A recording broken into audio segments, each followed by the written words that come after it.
അക്ഷരങ്ങളിലേക്ക് പ്രിയപ്പെട്ടവരെ വീണ്ടും സ്വാഗതം. 2001 പുറത്തിറങ്ങിയ സ്റ്റിഗ്മാറ്റ എന്നൊരു സുന്ദരമായ സിനിമയുണ്ട്. നമ്മുടെ വിശ്വാസത്തെ വല്ലാതെ ചോദ്യം ചെയ്യുന്ന ശക്തിയുള്ളൊരു സിനിമ. ആ സിനിമയിൽ സാന്ദർഭികമായി ഇങ്ങനൊരു വാചകം എടുത്തു ചേർത്തിട്ടുണ്ട്.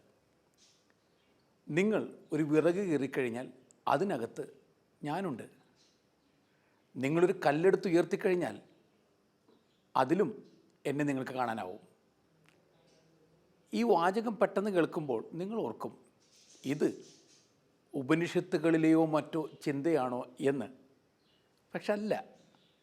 ഈ ചിന്തകൾ സെയിൻറ്റ് തോമസ് സുവിശേഷം എന്ന അപ്രമാണിക ഗ്രന്ഥത്തിൽ നിന്നും ആ സിനിമയിൽ എടുത്തു ചേർത്തിട്ടുള്ളതാണ്. വിവാദം പരത്തിയ ഡാവിഞ്ചി കോഡ് എന്ന നോവലിലും സെയിൻറ്റ് തോമസ് സുവിശേഷം പലയിടത്തും ഉപയോഗിക്കപ്പെട്ടിട്ടുണ്ട്. സെയിൻറ്റ് തോമസ് ഗോസ്പൽ ഒരുപാട് നല്ല ചിന്തകളുടെ ഒരു കലവറയായി മാറിയിട്ടുണ്ട്. ഇത്രയും പശ്ചാത്തലമായി പറയാൻ കാരണം, എൻ്റെ കയ്യിലിരിക്കുന്ന പുസ്തകം ഈ അപ്രമാണിക ഗ്രന്ഥങ്ങളിലൊന്നായ സെയിൻറ്റ് തോമസിൻ്റെ സുവിശേഷം തന്നെയാണ്. ബിബ്ലിയ പബ്ലിക്കേഷൻസ് ശ്രീ ഫാദർ ജോസ് മാണിപ്പറമ്പിലിൻ്റെ നേതൃത്വത്തിൽ രഹസ്യ സുവിശേഷങ്ങൾ സുന്ദരമായിട്ട് പബ്ലിഷ് ചെയ്യുന്നുണ്ട്. ആ രഹസ്യ സുവിശേഷങ്ങളിലൊന്നായ സെയിൻറ്റ് തോമസിൻ്റെ സുവിശേഷത്തെക്കുറിച്ചാണ് ഇന്ന് സംസാരിക്കുവാൻ ഞാൻ ആഗ്രഹിക്കുക. അഞ്ചാമത്തെ സുവിശേഷം എന്ന് ചില ചരിത്ര പണ്ഡിതന്മാർ ഇതിനെ വിളിക്കാറുണ്ട്. കാരണം ഈ 4 സുവിശേഷങ്ങളോട് സാദൃശ്യമുണ്ട്. അതുപോലെ തന്നെ കവിതയൂറുന്ന ഭാഷയിലുള്ള യേശുവിൻ്റെ ധാരാളം മൊഴികളും യേശുവിൻ്റെതായി പറയപ്പെടുന്ന, യേശുവിൻ്റെതായി അവതരിപ്പിക്കപ്പെടുന്ന മൊഴികളും ഈ പുസ്തകത്തിലുണ്ട്. ഇപ്പോൾ കാവ്യഭാഷ, തത്വചിന്ത, ചിലപ്പോൾ നമുക്ക് തോന്നും ഈ ചിന്തകളുടെ ഉറവിടം ഭാരതീയ പശ്ചാത്തലമാണോ എന്ന്. ഇതിൽ ജ്ഞാനവാദ ചിന്തകൾ നിറഞ്ഞു നിൽക്കുന്നുണ്ട്. യേശുവിനെ ജ്ഞാനം മനുഷ്യനായി ചിത്രീകരിച്ചിരിക്കുന്നു. ഇങ്ങനെയൊക്കെയുള്ള ഈ സെയിൻറ്റ് തോമസിൻ്റെ സുവിശേഷം നമ്മെ ഉള്ളിൻ്റെ ഉള്ളിലേക്ക് നോക്കാൻ പ്രേരണ നൽകുന്ന ഒരു പുസ്തകമായിട്ട് മാറുന്നു. അതുകൊണ്ട് ഈ പുസ്തകത്തെ തള്ളി മാറ്റി നിർത്തേണ്ട ആവശ്യമൊന്നുമില്ല. നന്മ കണ്ടെത്താനാവുന്ന ഒരു ഉറവിടമായിട്ട് ഇതിനെ കാണാവുന്നതാണ്. എന്നിട്ട് ഇത് നൽകുന്ന നല്ല ചിന്തകൾ നമ്മുടെ ഹൃദയത്തിലേക്ക് ഏറ്റെടുക്കാവുന്നതാണ്. ഗ്രീസിലെ ഒരു പൗരാണിക അമ്പലത്തിൽ നിങ്ങൾ പ്രവേശിക്കുമ്പോൾ വളരെ രസകരമായ കുറേ കാഴ്ചകളുണ്ട്. ഒന്ന്, പുറത്ത് ചെരുപ്പൂരി വെക്കുക എന്ന് പറയുന്നത് പോലെ നിങ്ങളുടെ ഈഗോ ഊരി വെച്ചിട്ട് അകത്തേക്ക് പ്രവേശിക്കുക എന്ന് എഴുതി വെച്ചിട്ടുണ്ട്. Drop your ego before you enter the temple. അത് തന്നെ നിങ്ങളെ ചിന്തയിലേക്ക് നയിക്കും. നിങ്ങൾ അകത്തേക്ക് പ്രവേശിക്കുമ്പോൾ പ്രത്യേക പ്രതിഷ്ഠകളൊന്നും നിങ്ങളവിടെ കാണുന്നില്ല.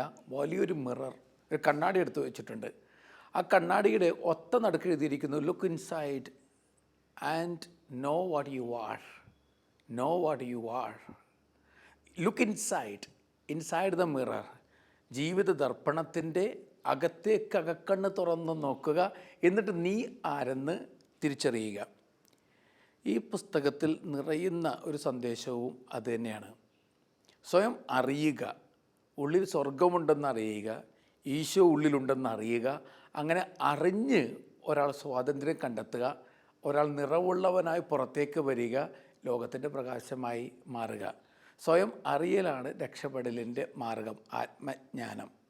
ഈ ആത്മജ്ഞാനത്തിലൂടെ ഒരാൾക്ക് ക്രിസ്തുവിൻ്റെ പ്രകാശം നിറഞ്ഞ വഴികളിലൂടെ നടന്നു പോകാനാവും. തള്ളിക്കളയേണ്ടതില്ല. നല്ല ചിന്ത തന്നെയാണ് അത്. ഇദ്ദേഹത്തിൻ്റെ തന്നെ ഈ പുസ്തകത്തിലെ തന്നെ വാചകം യേശു പറഞ്ഞു, നിങ്ങളുടെ നേതാക്കന്മാർ നിങ്ങളോട് നോക്കൂ, പിതാവിൻ്റെ രാജ്യം സ്വർഗത്തിലാണ് എന്ന് പറയുകയാണെങ്കിൽ പക്ഷികൾ നിങ്ങൾക്ക് മുമ്പേ പോകുമെന്ന് ഞാൻ പറയുന്നു. അത് കടലിലാണെന്ന് പറയുകയാണെങ്കിൽ മത്സ്യം നിങ്ങൾക്ക് മുമ്പേ സ്വർഗത്തിൽ പ്രവേശിക്കുമെന്ന് ഞാൻ പറയുന്നു. അതിലുപരി ദൈവരാജ്യം നിങ്ങൾക്കകത്താണ്, അത് നിങ്ങൾക്ക് പുറത്തുമാണ്. നിങ്ങൾ നിങ്ങളെ തിരിച്ചറിയുമ്പോൾ നിങ്ങൾ അറിയപ്പെടും. ജീവിക്കുന്ന പിതാവിൻ്റെ മക്കളെന്ന് നിങ്ങൾ അറിയപ്പെടും. അത് തിരിച്ചറിയുന്നില്ലെങ്കിലും നിങ്ങൾ ദാരിദ്ര്യത്തിൽ ജീവിക്കുന്നു, നിങ്ങൾ തന്നെയാണ് ആ ദരിദ്രർ. പ്രിയപ്പെട്ടവരെ, ഒന്ന് ചിന്തിക്കുക, എന്താണ് യഥാർത്ഥത്തിലുള്ള ദാരിദ്ര്യം എന്ന് പറയുന്നത്? നിങ്ങൾ ഇതുവരെ നിങ്ങളെ തിരിച്ചറിയാത്തതല്ല ദാരിദ്ര്യം എന്ന് പറയുന്നത്. അകത്ത് ഒരു അനർഘ നിധിയുണ്ട്. The treasure house is deep inside of you. Why don't you find it out and why do you search outside? നിധിപ്പുരകൾ തേടി നിങ്ങൾ പുറത്തലയുന്നു, പക്ഷെ നിധിപ്പുര അകത്ത് തന്നെയാണ്. Get inside, look inside and find out what you are inside. സ്വർഗരാജ്യം നിങ്ങളിൽ തന്നെയുണ്ട്. ക്രിസ്തു, ഈശോ എന്നിൽ വസിക്കുന്നുണ്ട്. ആ ഈശോയെ തിരിച്ചറിയാൻ എനിക്ക് സാധിക്കാത്തതല്ല ഏറ്റവും വലിയ പ്രശ്നം എന്ന് പറയുന്നത്. അപ്പോൾ ദാരിദ്ര്യം എന്താണ്? അകത്ത് നിറഞ്ഞു നിൽക്കുന്ന ക്രിസ്തുവിൻ്റെ നിറവ് തിരിച്ചറിയാൻ എനിക്ക് പറ്റുന്നില്ല. അതുകൊണ്ട് ഞാൻ പൊട്ടക്കിണറുകൾ തേടി അലയുകയാണ്. അകത്ത് നീരുറവയുണ്ട്. ഈ ഉറവ കണ്ടെത്താതെ ഞാൻ പൊട്ടക്കിണറുകൾ തേടി അലഞ്ഞുകൊണ്ടിരിക്കുന്നു. അലയുന്ന ഒരാളായി, മരുഭൂമിയിൽ അലഞ്ഞ് വലഞ്ഞ് തിരിയുന്ന ഒരാളായിട്ട് ഞാൻ മാറുന്നുണ്ട്. അത് തന്നെയല്ലേ ട്രാജഡി എന്നൊക്കെ പറയുക. ഈ ട്രാജഡിയെക്കുറിച്ചാണ് ഈ തോമസിൻ്റെ ഗോസ്പൽ പറഞ്ഞു തരുന്നതും. അപ്പോൾ അകത്ത നിധി കണ്ടെത്തുവാനായിട്ട് ഓരോ വ്യക്തിയും ശ്രമിക്കുക. അതിൽ നിന്നും ഒരു അവബോധം ഉണ്ടാവുകയാണ്. വീണ്ടും പുസ്തകത്തിലൂടെ നമ്മൾ കടന്നു പോകുമ്പോൾ നമ്മെ സ്പർശിക്കുന്ന ധാരാളം കാര്യങ്ങൾ ഒന്നിനു പുറകെ മറ്റൊന്നായിട്ട് വരുന്നുണ്ട്. അത് കണ്ടെത്തുക എന്നുള്ളതാണ് നമ്മളെ സംബന്ധിച്ചിടത്തോളം വളരെ പ്രധാനപ്പെട്ട കാര്യം എന്ന് പറയുന്നത്. ഓരോ സൂക്തങ്ങളായിട്ട് പുസ്തകത്തിൽ ധാരാളം കാര്യങ്ങൾ പറഞ്ഞു തരികയാണ്. ഒന്നിനും പുറകെ മറ്റൊന്നായി വരുന്ന ജ്ഞാനവചസ്സുകളാണ്. അത് ശരിക്കും പറഞ്ഞു കഴിഞ്ഞാൽ നമ്മളെ ഒത്തിരി മുന്നിലേക്ക് നയിക്കേണ്ടതാണ്. ആ നയിക്കലിന് നമ്മൾ നിന്നു കൊടുക്കാത്തതാണ് പ്രശ്നമായിട്ട് മാറുക. സെയിൻറ്റ് തോമസ് ഇങ്ങനെ പറയുന്നുണ്ട്, വലിയ മീനും ചെറിയ മീനും സ്വർഗരാജ്യത്തെ നമുക്ക് ഇങ്ങനെ ഉപമിക്കാം.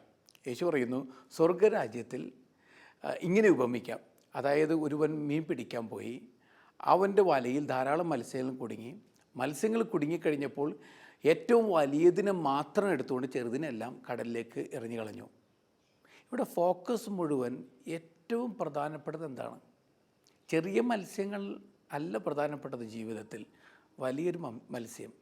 എപ്പോഴും ഈ പുസ്തകത്തിൽ നിറഞ്ഞു നിൽക്കുന്ന ഭാവമാണ് ഏറ്റവും പ്രധാനപ്പെട്ടത് എന്താണ്, അതിൻ്റെ പിന്നാലെ പോവുക. മറ്റേതൊന്നും പ്രധാനപ്പെട്ട കാര്യങ്ങളെ അല്ല, ഏറ്റവും പ്രധാനപ്പെട്ട നിധി കണ്ടെത്തുക. ഒരാൾക്ക് പെട്ടെന്ന് സ്വപ്ന ദർശനമുണ്ടായി. സ്വപ്നത്തിൽ ദൈവം പ്രത്യക്ഷപ്പെട്ട് പറഞ്ഞു, കാട്ടിലേക്ക് ചെല്ലുക, കാട്ടുവഴി ഓരത്ത് ഒരു സന്യാസി ഇരിപ്പുണ്ട്. ആ സന്യാസിയുടെ ഇടയ്ക്ക് ചെന്ന് പറയുക, എനിക്ക് അമൂല്യമായ നിധി, താങ്കളുടെ കൈവശമുള്ള നിധി തരിക. അയാൾ തരും. ഇയാൾ സ്വപ്നത്തിൽ നിർദ്ദേശിക്കപ്പെട്ടതുപോലെ തന്നെ കാട്ടുവഴി ഓരത്ത് ചെല്ലുന്നു. അവിടെ ഒരു സന്യാസി സൗമ്യ സുന്ദര ഭാവത്തോടെ ഇരിക്കുന്നുണ്ട്. അയാളോട് പറഞ്ഞു, എനിക്കിങ്ങനെ ഒരു സ്വപ്ന ദർശനമുണ്ടായി, ആ സ്വർണ്ണ വൈര്യക്കല്ല് അത് തരിക, അമൂല്യമായ ആ കല്ല് തരിക. ഇത് പറഞ്ഞപ്പോൾ തന്നെ ഒരു പ്രശ്നവും ഇല്ലാതെ അദ്ദേഹം തൻ്റെ ഭാണ്ഡക്കെട്ടിൽ നിന്നും ആ കല്ലെടുത്ത് കൊടുത്തു. എടുത്തോ, ഇത് കൊണ്ടുപോയി രക്ഷപ്പെടുക. അയാൾ തിരികെ വന്നു. പിന്നെ അയാൾക്ക് ഉറക്കം നഷ്ടപ്പെട്ടു പോയി. ഉറക്കം നഷ്ടപ്പെട്ട അയാൾ ചിന്തിക്കുകയാണ്, ഇത്രയ്ക്ക് അനായാസേന ഇത്ര അമൂല്യമായൊരു സാധനം തരുവാൻ തക്ക വിധത്തിൽ ഇയാൾക്കകത്തൊരു നിധി ഉണ്ടാവും. ആ നിധി കണ്ടെത്തുക എന്നുള്ളതിൽ ഏറ്റവും പ്രധാനപ്പെട്ട കാര്യം. ആ നിധി കണ്ടെത്തുവാൻ വേണ്ടി ഇയാൾ അനുഗമിക്കുവാനായിട്ട് അയാൾ തീരുമാനമെടുക്കുകയാണ്. ആ തീരുമാനത്തോടു കൂടി തന്നെ ഇയാളുടെ പിന്നാലെ പോവുകയാണ്. അപ്പോൾ ഈ നിധി ഇത് കണ്ടെത്തുന്നതിനെക്കുറിച്ചാണ് ഈ സുവിശേഷത്തിൽ നമുക്ക് പറഞ്ഞു തരിക. നീ എപ്രകാരമുള്ളവനാണെന്ന് പറയുവാനായിട്ട് എൻ്റെ വായ് അശക്തമാണ്. കാരണം നിന്നെ എനിക്ക് സംഗ്രഹിക്കുവാൻ സാധിക്കില്ല. നീ ഒരു പ്രകാശമാണ്. ആ പ്രകാശത്തെക്കുറിച്ച് പറയണമെന്നുണ്ടെങ്കിൽ ഞാനൊരു പ്രകാശമായി മാറണം എന്നാണ് ഗ്രന്ഥകർത്താവ് എഴുതുക. വീണ്ടും ഒരു വരി ഇങ്ങനെയാണ്, നിങ്ങൾ അന്വേഷിച്ചുകൊണ്ടേയിരിക്കണം. അന്വേഷിക്കുമ്പോൾ നിങ്ങൾ അസ്വസ്ഥതയുള്ളവരായിട്ട് മാറും. ആ അസ്വസ്ഥതയാണ് നിങ്ങളെ രക്ഷിക്കുക. ഞാൻ ആ വാചകം, അതായത് സുവിശേഷം തുടങ്ങുന്നത് തന്നെ അങ്ങനെയാണ്. യേശു പറഞ്ഞു, അന്വേഷിക്കുന്നവർ കണ്ടെത്തുന്നത് വരെ അന്വേഷണം നിർത്തരുത്. കണ്ടെത്തുമ്പോൾ അവർ അസ്വസ്ഥരാകുമ്പോൾ അവർ ആശ്ചര്യപ്പെടും, എല്ലാം അടക്കി ഭരിക്കുകയും ചെയ്യും. ഈ വാചകങ്ങളൊന്ന് ധ്യാനിച്ചു നോക്കുക.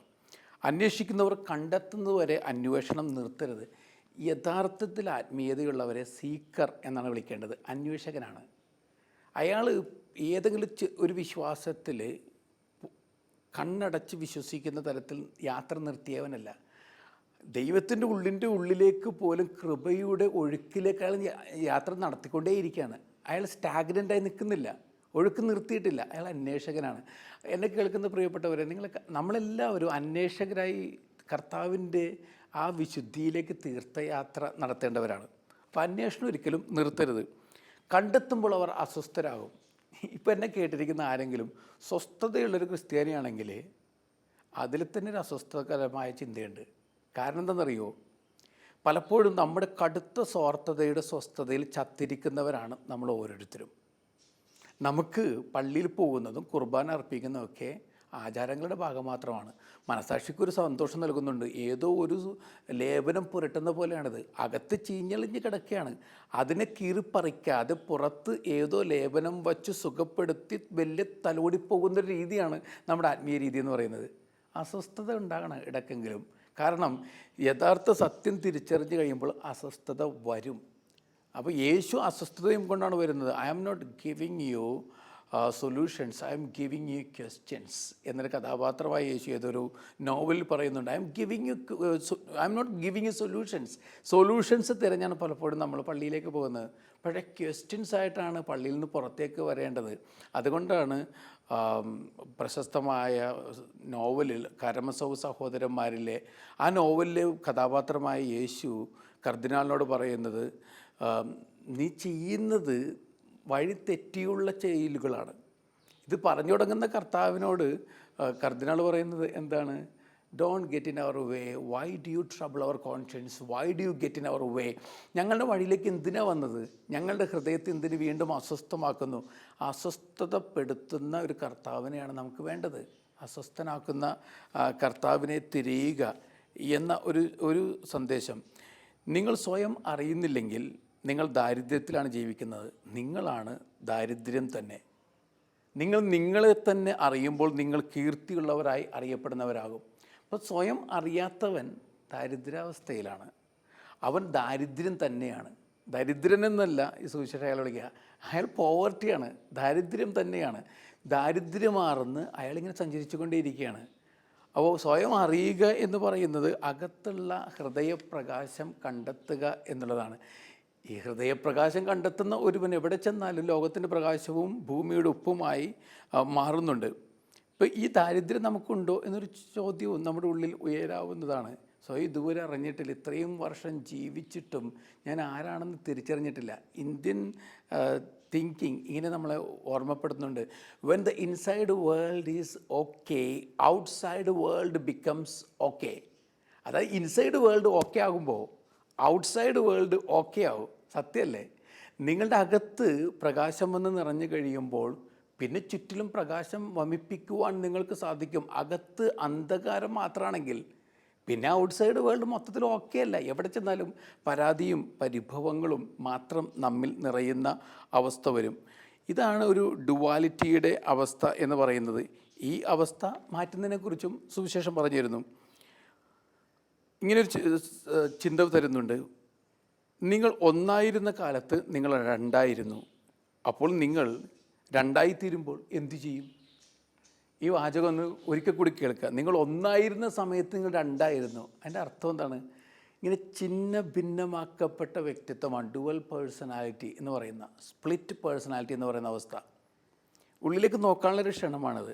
അകത്ത് ഒരു ബാലൻസിങ് ഇല്ല, ഒരു ഹാർമോണിയസ് ബ്ലെൻഡിങ് ഇല്ല. അവിടെ ദ്വന്ദ്വ വ്യക്തിത്വമല്ല, ഒരുപാട് ആളുകളാണ്. ലെഗിയോൻ എന്ന് ഭൂതാവേശിതനെ കർത്താവ് വിളിക്കുന്നുണ്ട്.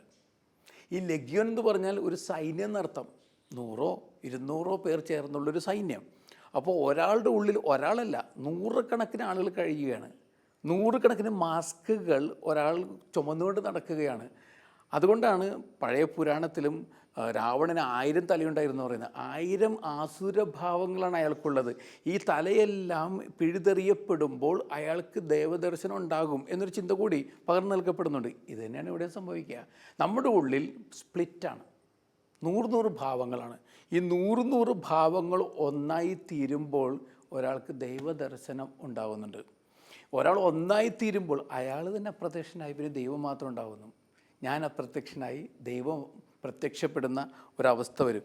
ഈ അവസ്ഥയിലാണ് ഒരാൾ സ്വർഗത്തിൻ്റെ സുഖം അനുഭവിക്കുന്നവനായിട്ട് മാറുന്നത്.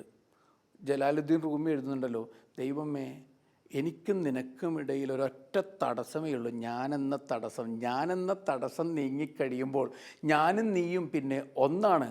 ആ ഒന്നാകുന്ന അവസ്ഥയിൽ അതിനെ പരമാനന്ദ നിർവൃതിയുടെ അവസ്ഥ എന്ന് ഞാൻ വിളിക്കുന്നു. ഇത് തന്നെയല്ലേ ഈ സുവിശേഷവും നമുക്ക് പറഞ്ഞു തരിക. ഇങ്ങനൊരു അവസ്ഥയിലേക്ക് നീങ്ങുക, കർത്താവുമായി ഒന്നു ചേരുന്നതിന് വിഘാതമാകുന്ന തടസ്സക്കല്ല് ഞാനെന്ന ചിന്ന ഭിന്നമായ വ്യക്തിത്വക്കൂട്ടം അതില്ലാതാക്കുക. അതില്ലാതായി കഴിയുമ്പോൾ ഒരു ഹാർമോണിയസ് ബ്ലെൻഡിങ് വരും, ഒരു ബാലൻസിങ് വരും. ആ ബാലൻസിങ്ങിലാണ് ഒരാൾക്ക് സന്തോഷം ഉണ്ടാകുക. വീണ്ടും മലകളെ നീക്കുന്ന ശക്തിയെക്കുറിച്ച് പറയുന്നു. അതായത് രണ്ട് പേർ ഐക്യത്തോടുകൂടി ഒന്നായി ചേരുമ്പോൾ മലയെ നീക്കാനാകുമെന്നാണ് കർത്താവ് പഠിപ്പിക്കുക. ഒരേ ഒരു വീട്ടിൽ രണ്ട് പേർ പരസ്പരം സമാധാനം ഉണ്ടാക്കുകയാണെങ്കിൽ അവർ മലയോട് പറയും, ഇവിടെ നിന്ന് നീങ്ങിപ്പോകൂ, അത് നീങ്ങുക തന്നെ ചെയ്യും. അതായത് ഒരു വീട്ടിൽ കഴിയുന്ന രണ്ട് പേർ അവർ പരസ്പര സ്നേഹത്തോടു കൂടി ഒരു മലയോട് പറയുകയാണ്, ഇവിടെ നിന്ന് നീങ്ങിപ്പോകൂ, അത് നീങ്ങുക തന്നെ ചെയ്യും. അതായത് ഏകത വരുമ്പോൾ ശാന്തി ഉണ്ടാകുന്നുണ്ട്. ശാന്തിയുള്ള വ്യക്തികൾ മല പോലെ നിൽക്കുന്ന പ്രശ്നത്തിന് മുമ്പിൽ വന്ന് നിന്നാൽ പോലും ആ പ്രശ്നം നീങ്ങിപ്പോവും. ഇനി സിമ്പിളായിട്ട് ചിന്തിക്കുക, നിങ്ങളുടെ വീട്ടിൽ ഭാര്യ ഭർത്താക്കന്മാർ സ്നേഹിച്ച് ഒന്നായി ചേർന്ന് നിൽക്കുകയാണ്. ഒന്നായി ചേർന്ന് നിൽക്കുന്ന അവരുടെ മുമ്പിൽ മല പോലെ ഒരു വലിയ പ്രശ്നം വന്നാലും അവരുടെ ശാന്തിയും കരുണയും കൊണ്ട് അവർ മലയെ കീഴടക്കും. അതല്ല, നിങ്ങൾ ഭിന്നിച്ച് നിൽക്കുകയാണെങ്കിൽ ചെറിയൊരു പ്രശ്നം പോലും മല പോലെ വന്ന് നിങ്ങളെ കീഴ്പ്പെടുത്തിക്കളയും. ആ മല പിന്നെ അഗ്നിപർവ്വതമായി മാറും. ആ അഗ്നിപർവ്വതത്തിൽ നിന്നും പിന്നെ ലാവാപ്രവാഹമുണ്ടാവും, നിങ്ങൾ ഭസ്മമാകുകയും ചെയ്യും. അപ്പോൾ ആത്മീയ തലത്തിലും ഭൗതിക തലത്തിലും ചേരുന്ന ചില വചനങ്ങൾ തന്നെയാണ് ഇത്. ഈ തരത്തിലുള്ള വചനങ്ങൾ നമുക്ക് ശരിക്കും ആസ്വദിച്ചുകൊണ്ട് തന്നെ ഹൃദയത്തോട് ചേർക്കാവുന്നതാണ്. വീണ്ടും പറയുന്നു, യേശു പറയുന്നു, വഴിപോക്കനാവുക. അടുത്തൊരു സെൻറ്റൻസാണത്. യേശു പറഞ്ഞു, നിങ്ങൾ വഴിപോക്കനാകുക. അതിൻ്റെ എക്സ്പ്ലനേഷൻ എന്ന മട്ടിൽ മറ്റൊരിടത്ത് യേശു പറയുന്നുണ്ട്, വെളിമ്പ്രദേശത്ത് താൽക്കാലികമായി വീടുണ്ടാക്കി താമസിക്കുന്ന കുട്ടികളെ പോലെയാണത്. മറ്റൊരാളുടെ വീട്ടിൽ, താൽക്കാലികമായി ഉണ്ടാക്കപ്പെട്ട വീട്ടിൽ കഴിയുന്ന വാടകക്കാർ കുട്ടികൾ. യഥാർത്ഥ ഉടമകൾ ഈ വീട്ടിലേക്ക് വന്നു കഴിയുമ്പോൾ കുട്ടികളോട് പറയും, കുട്ടികളെ ഇറങ്ങിത്തരിക. അവർ ഉടൻ തന്നെ വസ്ത്രങ്ങളെല്ലാം അവിടെ ഇവിടെ കിടക്കുന്ന വസ്ത്രങ്ങൾ കോരി എടുത്ത് ധരിച്ച് പുറത്തേക്ക് ഇറങ്ങും. ഇതാണൊരു ചിന്ത. നിങ്ങളാ ചിന്ത വീണ്ടും ധ്യാനമാക്കി മാറ്റുക. സത്യമല്ലേ? ഒരു വെളിമ്പ്രദേശത്ത് നിങ്ങളുടേതല്ലാത്ത വാടക വീട്ടിൽ കഴിയുന്ന വാടകക്കാർ മാത്രമാണ് നമ്മൾ. നമുക്കായി നാം തീർക്കുന്ന നിർവൃതിയുടെ ഉച്ച നിമിഷങ്ങളിൽ തന്നെ ഇറങ്ങിക്കൊടുക്കേണ്ട വാടക വീടാണിത് എന്ന് കവി ഓർമ്മിപ്പിക്കുന്നതും മനസ്സിലേക്ക് കൊണ്ടുവരിക. വാടക വീടാണ്, ഇറങ്ങിക്കൊടുക്കേണ്ടത് എന്നാണെന്ന് അറിവില്ല എന്നൊരു ചിന്തയാണ്. അപ്പോൾ വാടക വീട്ടിൽ താമസിക്കുമ്പോൾ വാടകയായി കുറേ നന്മ പ്രവൃത്തികൾ ചെയ്തുകൊണ്ട് ഈ ലോകത്ത് കുറച്ചുകൂടി സുന്ദരമാക്കുക. എന്നിട്ട് സമയമാകുമ്പോൾ നല്ല ഓട്ടം പൂർത്തിയാക്കി എന്ന മട്ടിൽ പുറത്തേക്ക് പോകാൻ ശ്രമിക്കുക. അതൊരു വലിയ പ്രധാനപ്പെട്ട കാര്യം തന്നെയല്ലേ? ഇനി അഷ്ടസൗഭാഗ്യങ്ങൾ സെയിൻറ്റ് തോമസിൻ്റെ കണ്ണുകളിലൂടെ നോക്കപ്പെടുമ്പോൾ യേശു എല്ലാവരും അഭിനന്ദിക്കുകയാണ്. ദരിദ്രരെ അഭിനന്ദനങ്ങൾ. നിങ്ങൾ ദരിദ്രരായിരിക്കുന്നതിന്, ആത്മാവിൽ ദാരിദ്ര്യം നിങ്ങൾ ഏറ്റുവാങ്ങിയതിന് അഭിനന്ദനങ്ങൾ. നല്ലൊരു എക്സ്പ്രഷനാണത്. അല്ലെങ്കിൽ ദൈവത്താൽ മെരിക്കപ്പെട്ടതിന് അഭിനന്ദനങ്ങൾ, ദൈവത്തിന് സ്വന്തമായി ജീവിക്കുന്നതിന് അഭിനന്ദനങ്ങൾ. ഈ അഭിനന്ദനം ഏറ്റുവാങ്ങാൻ തക്ക വിധത്തിൽ ജീവിക്കുന്നുണ്ടോ നമ്മളെന്ന് സ്വയം ചോദിക്കുക. ദൈവം അഭിനന്ദിക്കാൻ കൊള്ളാം, നീ എൻ്റെ വഴിയിൽ നിന്ന് ചരിക്കുന്നതിൽ നിന്നും ഒരു തവണ പോലും വ്യതിചലിച്ചില്ലല്ലോ, കൺഗ്രാജുലേഷൻ എന്ന് പറയുന്ന ഒരു ഹൃദയത്തോട് ചേർന്ന് നിൽക്കുന്ന ഒരാളായിട്ട് ദൈവത്തെ ഇവിടെ ചിത്രീകരിക്കുകയാണ്. ആ ദൈവം ഇവിടെ നിറഞ്ഞു നിൽക്കുന്ന ഒരു അനുഭവമാണ് നമുക്ക് ഓരോരുത്തർക്കും ഉണ്ടാകുക. ഇനി ഈ ഗോസ്പൽ നമുക്ക് നൽകുന്ന മറ്റൊരു ചിത്രം കൂടിയുണ്ട്. നിങ്ങളുടെ അകം അത് എപ്പോഴും നിറവുള്ളതാക്കി സൂക്ഷിക്കുക. 70-ാമത്തെ വാചകം ഇങ്ങനെയാണ്: നിങ്ങളുടെ അകത്തുള്ളത് പുറത്തേക്ക് കൊണ്ടുവരികയാണെങ്കിൽ നിങ്ങൾക്കുള്ളത് നിങ്ങളെ രക്ഷിക്കും. നിങ്ങളുടെ അകത്തുള്ളത് നിങ്ങൾ ഫലം ചൂടിക്കുന്നില്ലെങ്കിൽ നിങ്ങൾക്കകത്തില്ലാത്തത് നിങ്ങളെ കൊല്ലും. ഒന്നുകൂടി വായിക്കാം, ഒന്നും കൂടി ശ്രദ്ധാപൂർവം കേൾക്കുക. നിങ്ങളുടെ അകത്തുള്ളത് പുറത്തേക്ക് കൊണ്ടുവരികയാണെങ്കിൽ നിങ്ങൾക്കകത്തുള്ളത് നിങ്ങളെ രക്ഷിക്കും. നിങ്ങളുടെ അകത്തുള്ളത് നിങ്ങൾ ഫലം ചൂടിക്കുന്നില്ലെങ്കിൽ നിങ്ങൾക്കകത്തില്ലാത്തത് നിങ്ങളെ കൊല്ലും. അകത്ത് നിറഞ്ഞു നിൽക്കുന്നത് ദൈവിക ഭാവമാണ്, ഹൃദയപ്രകാശം. ഈ ഹൃദയപ്രകാശം നിങ്ങൾ പുറത്തേക്ക് കൊണ്ടുവരികയാണെങ്കിൽ നിങ്ങളെയും മറ്റുള്ളവരെയും അത് രക്ഷിക്കും. ഇനി നിങ്ങൾക്ക് അകത്തുള്ളത് നിങ്ങൾ ഫലം ചൂടിക്കുന്നില്ലെങ്കിൽ, ഈ പ്രകാശത്തെ നിങ്ങൾ ഫലമണിയിപ്പിക്കുന്ന പ്രകാശമാക്കി മാറ്റുന്നില്ലെങ്കിൽ പുറത്തുള്ള ഇരുട്ട് അത് നിങ്ങളുടെ അകത്തേക്ക് കയറി നിങ്ങളെ കൊല്ലും. ഉദ്ദേശിക്കുന്നത് എന്താണ്? അകത്തെപ്പോഴും ദൈവിക ചൈതന്യം കൊണ്ട് നിറച്ചു വെക്കുന്നവരായി മാറുക. അല്ലാത്ത ആളുകൾ അകത്തൊന്നും അറിയാതെ ചരിച്ചുകൊണ്ടിരിക്കുകയാണ്. ശിഷ്യന്മാർ കർത്താവിനോട് പറയുന്നു, കർത്താവെ, വെള്ളത്തൊട്ടിക്ക് ചുറ്റും നിരവധി പേരുണ്ടല്ലോ, പക്ഷേ കിണറ്റിലൊന്നും തന്നെയില്ല. വെള്ളത്തൊട്ടിക്ക് ചുറ്റും ആളുകൾ കൂടുകയാണ്, പക്ഷേ ഈ വെള്ളത്തൊട്ട് ഉപയോഗിച്ച് ഏത് കിണറ്റിൽ നിന്നാണോ വെള്ളം കോരി എടുക്കേണ്ടത് ആ കിണർ വറ്റിക്കിടക്കുകയാണ്. ആ കിണർ വറ്റിക്കിടക്കുന്ന അവസ്ഥയെയാണ് ആത്മീയ ദാരിദ്ര്യം എന്ന് പറയുന്നത്. സ്വന്തം നീരുറവുകളിൽ ദൈവത്തിൻ്റെ കൃപ കൊണ്ട് നിറക്കുവാനായിട്ട് നിങ്ങൾ ശ്രമിക്കാറുണ്ടോ എന്നൊരു ചോദ്യം. ആ ദൈവത്തിൻ്റെ കൃപയുടെ നിറവിന് വേണ്ടി ഹൃദയം ഒരുക്കാറുണ്ടോ, പ്രാർത്ഥിക്കാറുണ്ടോ എന്ന ചോദ്യം. എല്ലാറ്റിന്മേലുമുള്ള പ്രകാശമാണ് ഞാൻ എല്ലായിടത്തുമുണ്ട്, എന്നിൽ നിന്നാണ് എല്ലാം വന്നത്, എന്നിലേക്കെല്ലാം തിരിച്ചു വരുന്നു. ഇതാണ് ആ ദൈവത്തെ തിരിച്ചറിയുക. എല്ലാറ്റിന്മേലുമുള്ള പ്രകാശമാണ് ഞാൻ. ആ പ്രകാശത്തെ തിരിച്ചറിയുക. എന്നിൽ നിന്നാണ് എല്ലാം വന്നത്, എന്നിലേക്കാണ് എല്ലാം പോയിക്കൊണ്ടിരിക്കുന്നത് എന്ന് തിരിച്ചറിയാൻ സാധിക്കുക. വീണ്ടും ധനത്തെക്കുറിച്ച് പറയുമ്പോൾ യേശു പറയുന്നു, ധനമാർജിച്ചവൻ ഭരിക്കും, അധികാരമുള്ളവൻ അത് പരിത്യജിക്കും. എൻ്റെ അർത്ഥം എന്താണ്? നിങ്ങൾക്ക് ധനമുണ്ടെങ്കിൽ നിങ്ങൾ ഭരിക്കുന്നവനായിരിക്കാം, പക്ഷെ ഭരിക്കുന്നവനാണ് എല്ലാം ത്യജിക്കാൻ കഴിയുന്ന ഒരുവൻ. അതാണ് യഥാർത്ഥ അധികാരം എന്ന് പറയുന്നത്. കാരണം എന്താണെന്നറിയോ, നമ്മുടെ പവർ മുഴുവൻ നമ്മുടെ ധനത്തിലും സൗന്ദര്യത്തിലും കരുത്തിലുമാണെങ്കിൽ അത് ചോർന്നു പോകും. ചില ആളുകൾക്ക് ആധികാരികതയുണ്ട്, അവർ അധികാരമുള്ളവരെക്കാൾ ഉയർന്നു തട്ടി നിൽക്കുന്നവരാണ്. ആധികാരികത എന്ന് പറയുന്നത് ഉള്ളിൻ്റെ ഉള്ളിൽ നിന്ന് വരുന്ന കാര്യമാണ്. നിങ്ങൾക്ക് അധികാരമുണ്ടെന്ന് പറയുന്നത്, നിങ്ങൾക്കൊരു ചെയറുണ്ട്, you are the leader right now, you are the head, but then this chair can be thrown out any time. എപ്പോഴും ഈ കസേര പുറത്തേക്ക് എറിയപ്പെടാം. അപ്പോൾ നിങ്ങൾ എന്ത് ചെയ്യും? അകത്ത് അധികാരമുള്ളവന്, ആധികാരികതയുള്ളവന് പുറത്തുള്ള അധികാരങ്ങളൊന്നും വേണ്ട, അവന് പരിത്യജിക്കാൻ സാധിക്കും. ഈ തരത്തിൽ ചിന്തിച്ചിട്ടുണ്ടോ? ഈ പണം പോയാൽ, നമ്മുടെ സൗന്ദര്യം പോയാൽ, കരുത്ത് പോയാൽ, ആളുകളുടെ കയ്യടി നീങ്ങിപ്പോയാൽ, എന്നാലും ഉള്ളിൻ്റെ ഉള്ളിലുള്ള ആധികാരികതയുടെ വെട്ടത്തിൽ ഞാൻ ജീവിക്കും. അങ്ങനെ ജീവിക്കുവാനുള്ള വലിയ ഒരു ക്ഷണമാണ് ഈ പുസ്തകത്തിൽ നിറഞ്ഞു നിൽക്കുക. അപ്പോൾ ആ ഒരു ക്ഷണം സ്വീകരിച്ചുകൊണ്ട് സ്വയം അറിഞ്ഞ് യേശുവെ ഉള്ളിൽ കണ്ടെത്തിയ യേശുവുമായി ഒന്ന് ചേർന്ന് ഇനി ഞാനല്ല, ക്രിസ്തുവാണ് എന്നിൽ ജീവിക്കുന്നത് എന്ന അവസ്ഥയിലേക്ക് ഉയരുക. ഇതാണ് തോമാസിൻ്റെതെന്നറിയപ്പെടുന്ന ഈ സുവിശേഷം നൽകുന്ന സന്ദേശം. എന്നെ കേൾക്കുന്ന എൻ്റെ പ്രിയപ്പെട്ടവരെ, ആത്മാനുഭവത്തിൻ്റെ വഴികളിലൂടെ ചരിക്കുവാൻ, ഉള്ളിൻ്റെ ഉള്ളിലെ ഇരുൾ വഴികളിലൂടെ കടന്ന് വെട്ടത്തിലെത്തിച്ചേരുവാൻ ദൈവം നിങ്ങളെ സഹായിക്കട്ടെ എന്ന് ഒരിക്കൽ കൂടി പ്രാർത്ഥിക്കുന്നു. നല്ല യാത്ര നേരുന്നു. നന്ദി.